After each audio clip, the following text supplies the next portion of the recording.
A lot of times we like to think that we can go into a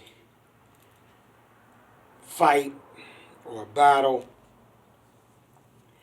and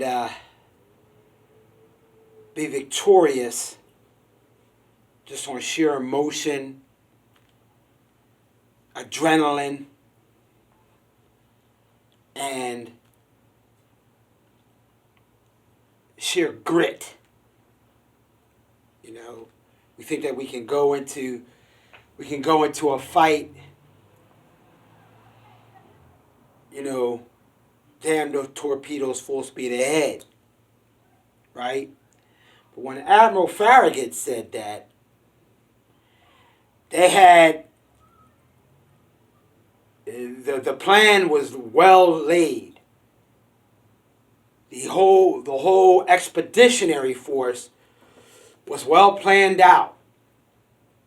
You know, there was a couple tweaks that needed to be done here and there, and maybe you had to think on the fly.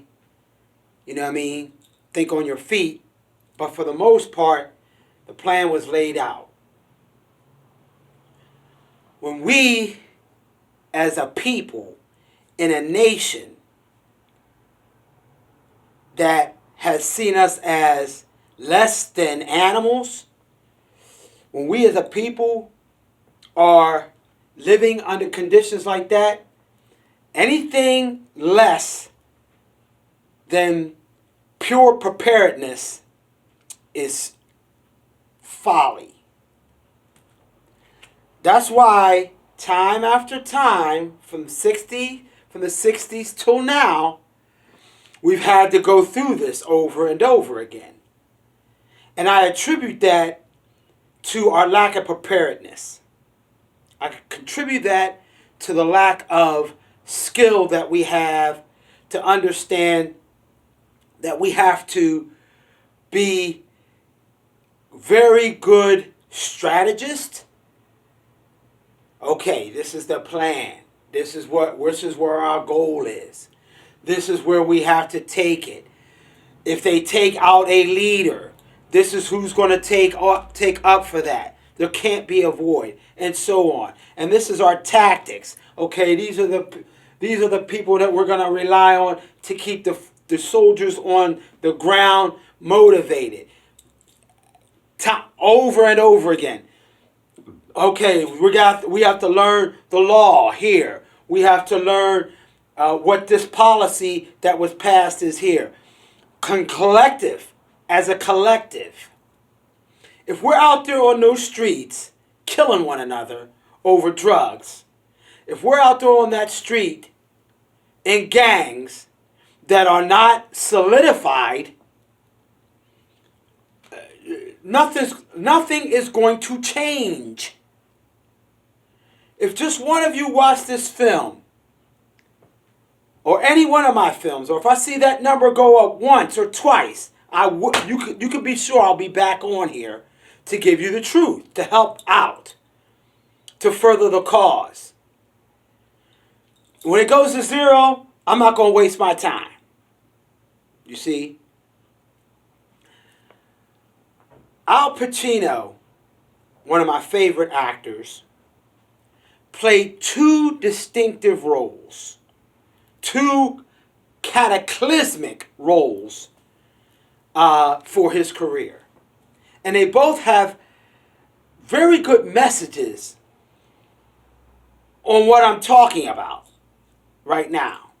And that is the first character he played, if I'm not mistaken, I think it was The Godfather. I think he played that before he played this second role that I'm going to describe. In The Godfather, and matter of fact, throughout all the Godfather's trilogies, but especially 1 and 2,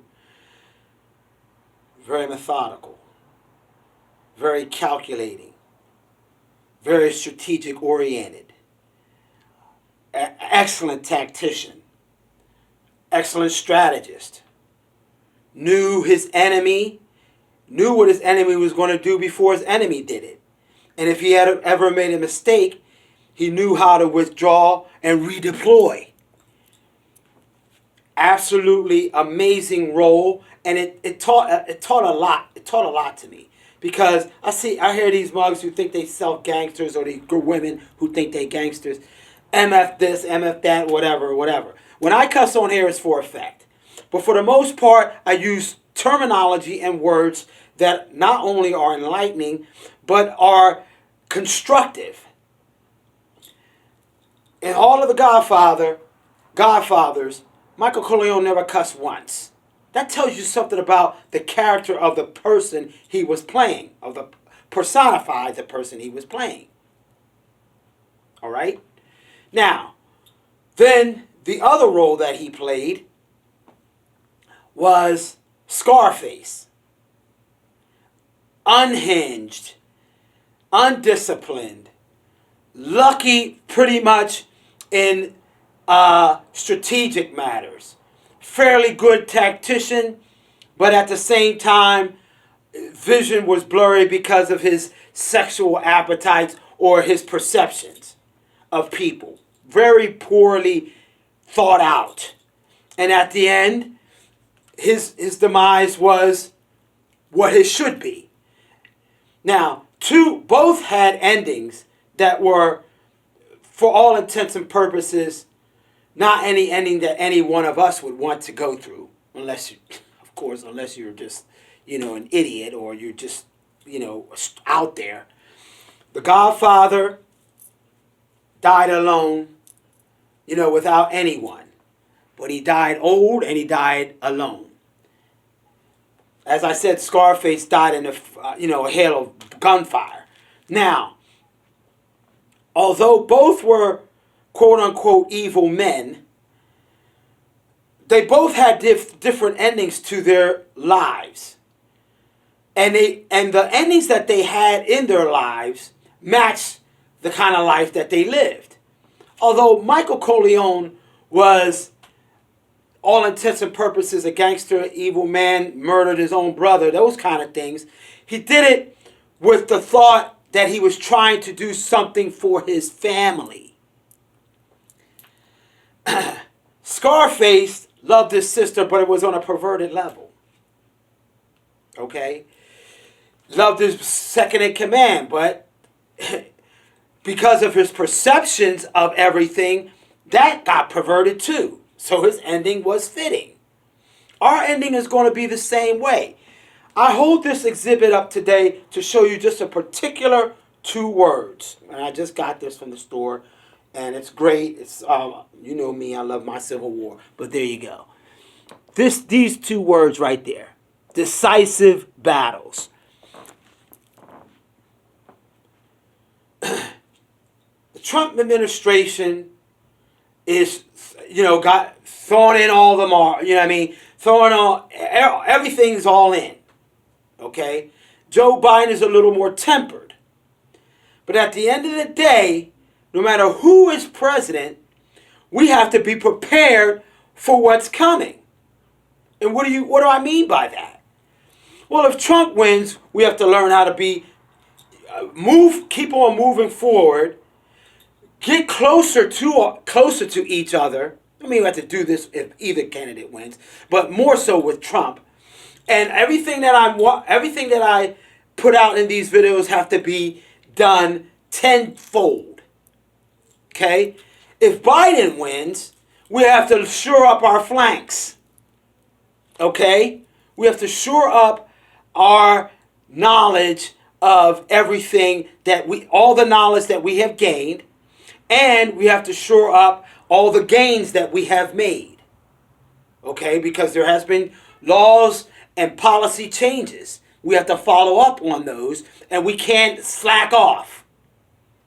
For us, the battle will continue with either one. The battle will continue on with Trump, but the battle will also continue on with Joe Biden, so that we don't find ourselves back here if somehow in the future, when people like me and other level-headed people who are giving good information are out there, if once we're gone, you can have in place policies and structural things in our neighborhood that will keep us strong.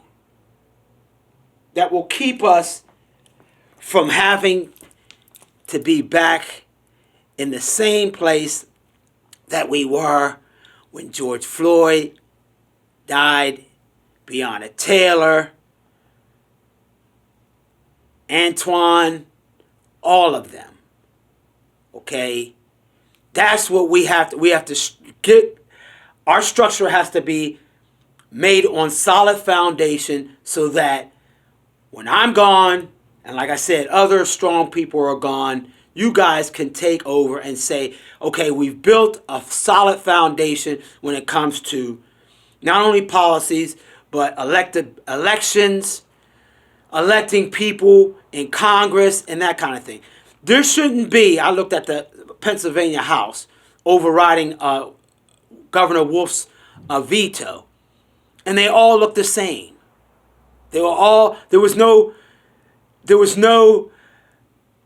diversity. And that diversity hurts a democracy because there's no other thoughts. There is no way that a diverse house would ever override a veto like that. Okay? For the most part. It could happen, but it shouldn't happen. But the reason why it happened in Pennsylvania is because they all look alike. Our diversity is our strength, and being prepared is our duty.